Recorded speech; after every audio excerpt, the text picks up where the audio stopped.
let's head to the voicemail of Truth and Reason. We got out-coached last weekend. Harbaugh and his staff picked apart our weaknesses and made us pay. So, the Packers traded away their stud D-tackle Kenny Clark to improve their pass rush with Micah Parsons.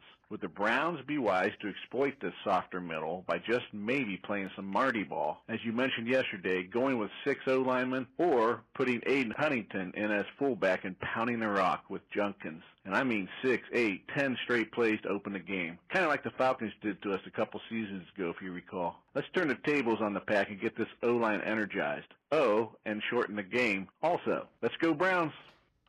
As always, appreciate all of the voicemails. Trevor, they got to find a way to get the running game going. They've done that unbalanced extra lineman before. Huntington, yeah, anything that works. I think that anything that will keep the Packers from just attacking the line of scrimmage with a green light at all times is going to be a win for this Browns team. And maybe it is, getting some bigger defensive linemen as guys who can come in as fullbacks or unbalanced lines or whatever it is. But you get in a dangerous situation if they can't run the ball this week against the Green Bay Packers.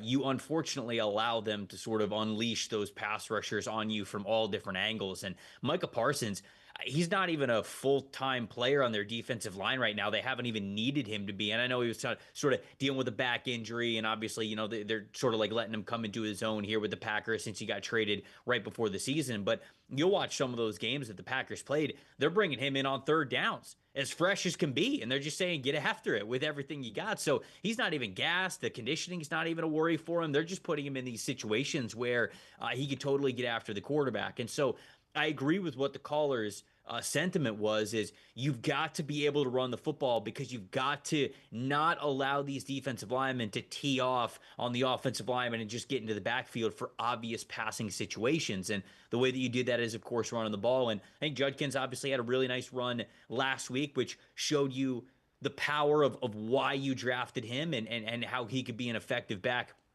in this league. And I think that you've got to be able to lean on that more. And I think that the chemistry between him and Dylan Sampson is going to be important for this one because you've got to keep those defensive linemen for the Packers second guessing even for half a second. Like, oh, wait a second. Like, is this misdirection? Is this play action? Are they, about to dump it to the running back for a screen? Like something that won't just give them the green light at all times. Because if that happens, man, it's going to be a long day at the office for the Browns.